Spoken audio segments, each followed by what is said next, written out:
saya Afika, staf klinik Purna Batu Pahat Johor. Saya Muhammad Afiq, staf klinik Kurnia Batu Pahat Johor juga. Klinik Kurnia beroperasi 24 jam. Kepakaran klinik Kurnia adalah membantu masyarakat yang tidak mengetahui status kesihatannya untuk berada dalam keadaan sihat, cergas dan ceria dan serta aktif serta dapat tidur lena di malam hari. Okay, sorry kerana nervous. Okey, untuk pengetahuan anda, hari ini kita ada sembang sihat. Tajuk kita ialah apa, Fik? Hari ini tajuk kita pada hari ini ialah vaksin, ya kan Nana? Okey, tapi sebelum tu kita beriklan sikit untuk pengetahuan anda. Esok kita ada event lah macam biasa, PK Kur ataupun pemeriksaan kesihatan kurnia yang kita adakan di Rengit.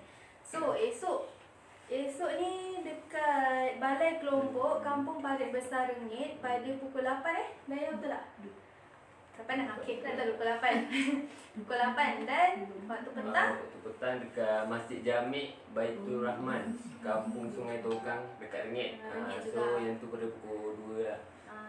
So, siapa yang berada di kawasan Rengit ataupun sekitarnya, jemput datanglah, tak ada had umur. Bagi yang offer apa yang kita orang bawakan waktu tu ialah pemeriksaan kesihatan percuma untuk penerima bantuan sara hidup berumur 40 tahun dan ke atas. Pencara berkesor berumur 40 tahun ke atas juga. Ada juga bagi yang tak berkelaikan untuk dua ni, ada juga pemeriksaan asas percuma dan juga contoh anda nak buat urine test ataupun hemoglobin, adalah kita ada bawakan juga. So just datanglah. Dan dan ada juga kita ada untuk 30 peserta terawal, Afiq. Kita ada bagi special lah. So just datanglah. Okey, datang beramai-ramai. Yes. Okay, so kita mulakan sembang sihat kita yang tak berapa. Kita kalau anda rasa nak bersembang dengan kami, boleh komen dekat ruang komen. InsyaAllah Afiq akan jawab. InsyaAllah semua. Amin, insyaAllah. Okey, kita mulakan. Okey, hari ini kita akan mulakan dengan pengenalan apa itu vaksin. So, vaksin adalah satu persediaan biologi yang menyediakan pelarian aktif untuk penyakit tertentu.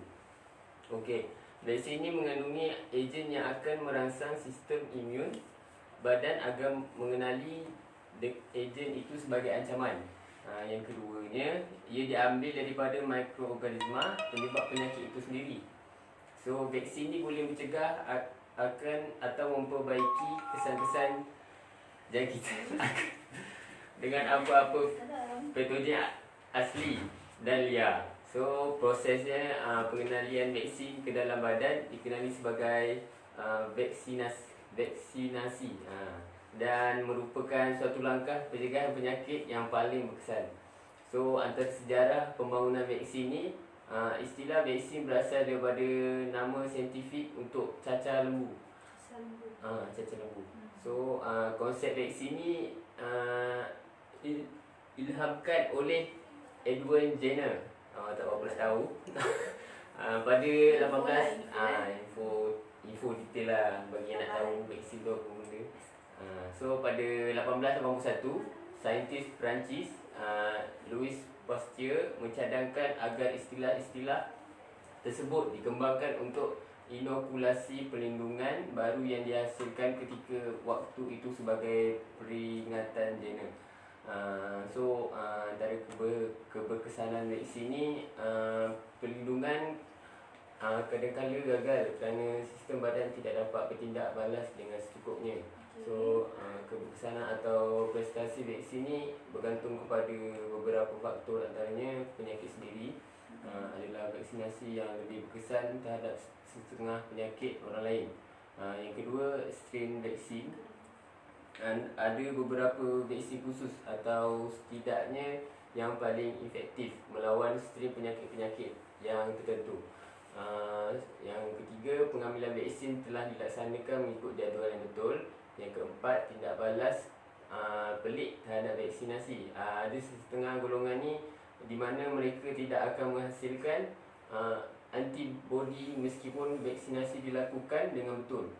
Yang terakhir, berbagai faktor lain seperti etnik, usia maupun kecenderungan genetik. So, yang seterusnya kita serahkan kepada Kak Ika lah. kebarangkalian kesan sampingan. Maksud kesan sampingan untuk vaksin ni lah. Vaksin kan ada banyak jenis. So, kemungkinan atau kebarangkalian untuk kesan sampingan ni antaranya ialah ada 3. Satu, kesan sampingan ni bergantung kepada jenis vaksin. Yang kedua, antara kesan yang lazimnya yang terjadi contohnya demam ataupun sakit otot dekat sekitar tempat dia cucuk, sama ada dekat tangan ataupun mana-mana lah. Okey. Yang ketiga ialah mual-mual. Yang keempat, sakit kepala. Dan yang kelima, muntah-muntah. Dan selain daripada itu, ada juga kesan sampingan yang berlaku disebabkan oleh alahan kepada bahan yang ada dalam vaksin itu sendiri. Okey. So, jenis-jenis vaksin. Vaksin ni sebenarnya daripada ejen hidup yang dilemahkan ataupun vaksin yang hidup lah, ejen hidup yang dilemahkan lah. Okay, so vaksin ni dihasilkan dari ejen yang menyebabkan penyakit yang telah dilemahkan kerana dengan teknologi makmalah sehingga mengurangkan kesan penyakit berbanding infeksi semula jadi. Dan yang seterusnya, vaksin jenis ni juga merupakan yang terbaik bagi mengajar sistem imun badan untuk mengenal ejen penyakit berkaitan, tetapi ia hanya sesuai digunakan bagi individu yang sihat.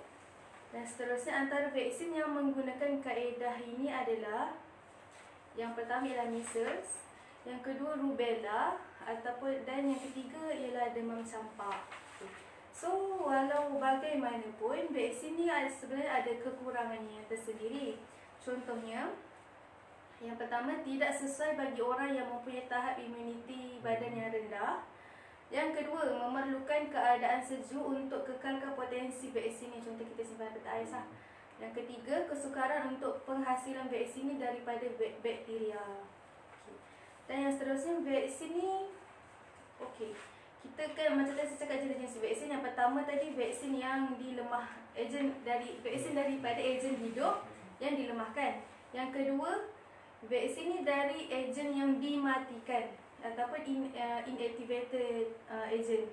Dan vaksin yang kedua, jenis yang kedua ni, vaksin ni mengandungi ejen penyebab penyakit.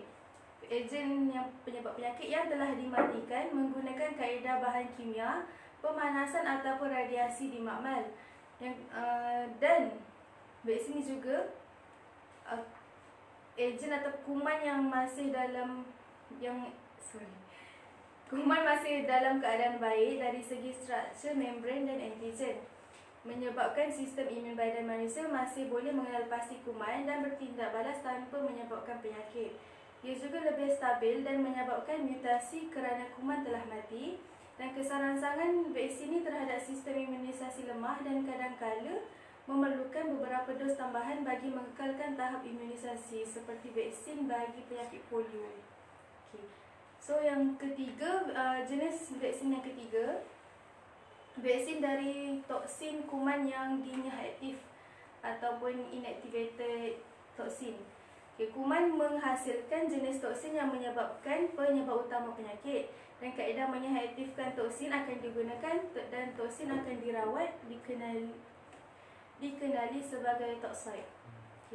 Bertindak merangsang sistem imun tubuh agar membentuk antibodi yang spesifik untuk melawan toksin terbabit. Seperti contoh vaksin bagi penyakit difteria ataupun tetanus dan lain-lain lah.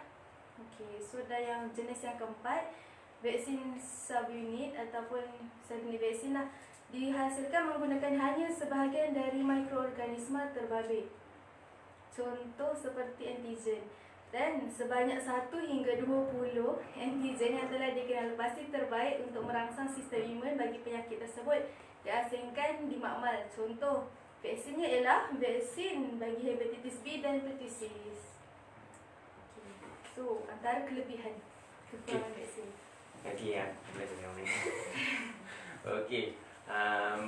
Antara kelebihan dan kekurangan vaksin ni, kelebihan vaksin satunya melindungi diri, keluarga dan komuniti dari jangkitan penyakit berjangkit, terutama sekali bayi yang mempunyai sistem imun yang pramatang. Imuniti pasif dan diperolehi oleh bayi dan dari ibunya hanya berkekalan sehingga beberapa minggu atau bulan sahaja. So untuk kos vaksin lebih murah berbanding kos merawat jangkitan terbabit. Vaksin ini berupaya mengelakkan wabak penyakit, juga membasmi penyakit seperti penyakit polio di Malaysia. So untuk kekurangan vaksin ini berkemungkinan mendapat kesan sampingan seperti demam, muntah dan tidak selesa. Ia bergantung kepada tindak balas sistem imun individu tersebutlah. So yang seterusnya, namun kesan tersebut lebih ringan berbanding dengan jangkitan penyakit terbabit. So antara kos setengah vaksin ni agak mahal. So boleh cari kat kedai klinik kurnia, nak lebih murah. So untuk tajuk yang berikutnya, penggunaan vaksin di Kementerian Kesihatan Malaysia ni, kat KKM ni. So adalah 11. So cantiklah antara-antaranya lah. Cantik. So yang pertama, penyakit tuberkulosis. Produk vaksinnya bakterium yang dilemahkan, BCG. Yang ada apa tu? Tanda tu. BCG tu. Cara vaksin ni diberi di bawah kulit lengan.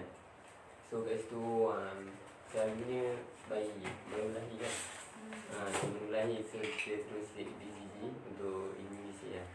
So yang keduanya, difteria. Penyakit tersebut difteria. Antara jenis produk vaksin yang digunakan, toksik bakteria yang diubah suai. Cara vaksin ini diberi melalui suntikan di peha untuk kanak-kanak yang umur 1 tahun, atau dekat tangan untuk kanak-kanak lebih daripada 1 tahun.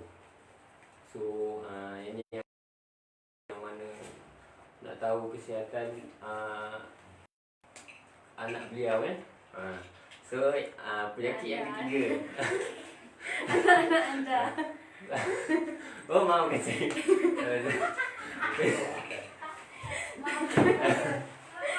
Beliau pula. Okey, penyakit yang seterusnya ialah tetanus. Okey. Tetanus tu Produk apa? tetanus ni, tak tahu penyakit apa, tapi penyakit yang berbahaya. Kancing. Kancing gigi. Okey. Kancing gigi Selalu orang Terima kasih Nadia. selalu orang call nak vaksin untuk kancing gigi ni, banyak juga lah yang nak. So bila abang kat klinik punya sikit. Okey, toksik. Antara produk vaksin ni, toksik bakteria yang diubah suai juga, iaitu ATT. So orang boleh dapat kat sini bawah juga. Dia banyak lagi stok. So boleh dapat. Hepatitis B. Okey, hepatitis B menarik tu. Mana? Hepatitis B 7. 7. Ni hepatitis B yang nombor 7 ni. Produk vaksin dia komponen virus Hep B. Cara vaksin diberi melalui suntikan di otak peha. Untuk hepatitis B ni sebenarnya kita ada satu program yang istimewa lah, yang kita bawakan, yang kita orang dalam perancangan daripada tim marketing kita orang. Dia orang nak beri manfaat ataupun nak bantu anda yang untuk memudahkan buat pemeriksaan untuk hepatitis B. Anda nantikanlah teaser je, nanti anda Coming soon. coming soon. Okey, kita lanjutkanlah. Kita cepatkan sikit sebab Campak je sebenarnya. tak banyak masa sangat. So nombor 9 iaitu campak. Macam campak lagi tu. Antara produk vaksin dia belikan, virus yang dilemahkan, iaitu produk vaksin M. Ada jenis dia. Macam jenis dia. So itu je lah antara cara yang vaksin diberikan kepada awak-awak semua. So kita teruskan lagi dengan semua penyakit yang dekat atas tadi yang kita sebut ni boleh dijangkit dari seseorang kepada seseorang, kecuali tetanus, di mana ia disebabkan luka di dalam badan akibat pencemaran oleh tanah yang mengandungi bakteria. So hati-hati kepada ibu bapa yang risau selalu anak-anak diorang main tanah, main pasir. Itulah, kena hati-hati. So nombor 2, vaksin berikut boleh didapati di klinik swasta. Antara vaksinnya very varicella, demam cacar air, influenza, kita ada. hepatitis A, Ada. demam typhoid, Ada. pneumococcal, ada. rotavirus, Tak ada. dalam rancangan lagi. InsyaAllah semua ada. Okey, komplikasi penyakit yang boleh dicegah melalui imunisasi. Antara penyakitnya ialah TB, batuk kering ni. Komplikasi menyebab komplikasi pula. Aduh. Banyak nama-nama pelik, lidah macam terbelit. So, komplikasinya dalam Komplikasi. oh, salah lagi. Maaf saya. Betul. Satu lagi. Komplikasi yang menyebabkan jangkitan yang serius pada radang paru-paru, pneumonia itu penyakitnya, yang radang selaput otak, meningitis dan meningitis dan terus merebak kepada orang lain. Yang keduanya diphtheria, iaitu komplikasinya ialah toksik dikeluarkan oleh bakteria disebabkan oleh saluran pernafasan yang tersumbat atau pneumonia, radang paru-paru.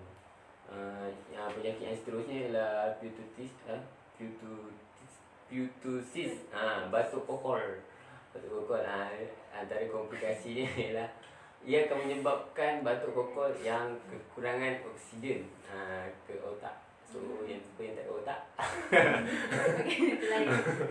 Itu dah lain. Yang seterusnya penyakit tetanus, keracunan bakteria yang menyebabkan kekejangan pada otot-otot badan dan muka payah, muka rahang, kancing gigi. Macam tadi yang kita cakap tadi tu. So teruk banyak lagi ni. Kita bagi yang orang yang sebelah lah. Dah banyak cakap. Okay, next. Hepatitis B. Hepatitis B ni, virus ni boleh menyebabkan kerosakan teruk pada hati dan mempengaruhi seorang individu tu untuk mendapatkan sehati pada masa akan datang. Dan contoh lain, penyakit lain yang biasa kita ni ialah campak. Tu virus ni boleh menyebabkan jangkitan pada otak dan paru-paru. Pneumonia lah. Yang seterusnya beguk, yang mana virus ni menyebabkan jangkitan pada otak dan testis dan boleh membawa kepada kemandulan. Seterusnya banyak lagi lah contoh sebenarnya. Okay, dan last sekali, antara kesan, tak last lah. Okay, antara kesan sampingan dan keselamatan vaksin ni ialah semua vaksin yang diberi adalah selamat dan berkesan selaras dengan cadangan WHO atau World Health Organization. Dan kesan sampingan adalah ringan dan mempunyai batasannya sendiri. Ini termasuklah demam, bengkak ringan dan sakit pada tempat yang disuntik tu. So jika perkara-perkara yang itu berlaku, bolehlah sila beri ubat, contoh paracetamol lah. Itu antara ubat yang disarankan. Dan kesan sampingan yang serius adalah jarang berlaku. Kalau pun berlaku, segeralah berjumpa dengan doktor dan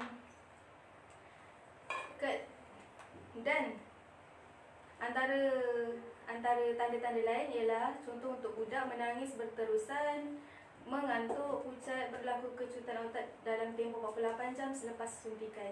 Dan juga selain daripada itu, mungkin juga berlaku ruam panas, kesukaran bernafas dan mengantuk yang serius.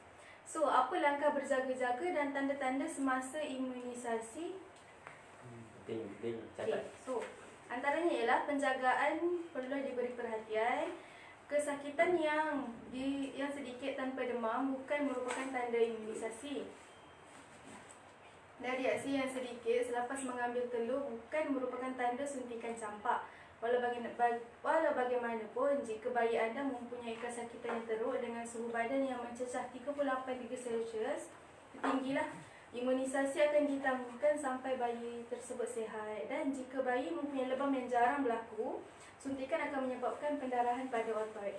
Selain daripada itu, situasi dan tanda berikut jarang berlaku semasa imunisasi.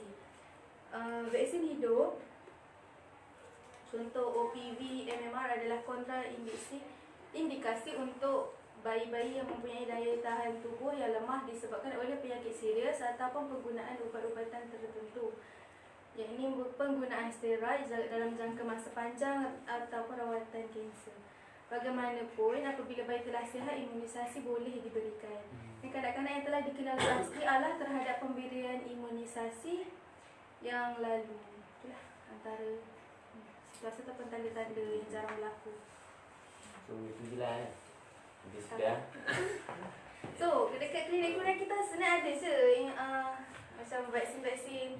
Contoh macam sekarang ni tengah before lately kan ada kes influenza apa semua kan. Untuk pengetahuan anda, kita adalah stok, insyaAllah hari ni kita akan restock dan cepat-cepatlah hubungi kami di 0743225518 untuk anda booking influenza anda. InsyaAllah kita akan bekalkan. Okay, so apa lagi? Berjaga-jagalah coronavirus ni sekarang. Pakailah mask bila keluar. So, last. Kau nampak kan apa ni? Banting. Banting kat sebelah ni kan. Apa tu? Yang ni private dog. Ni baru berapa minggu launching. So, korang bolehlah dapatkan details dekat group private dog kat Facebook bawah ni. Tak ada. So korang boleh visit lah atau boleh join dekat group private dog untuk maklumat lebih lanjut. Korang boleh chat, boleh komen kat situ. So untuk details. So itu sajalah. So kita akhiri dengan tak ada. Kita akhiri dengan terima kasih dan terima kasih untuk kerjasama. Assalamualaikum warahmatullahi wabarakatuh dan selamat petang. Yeah, makan.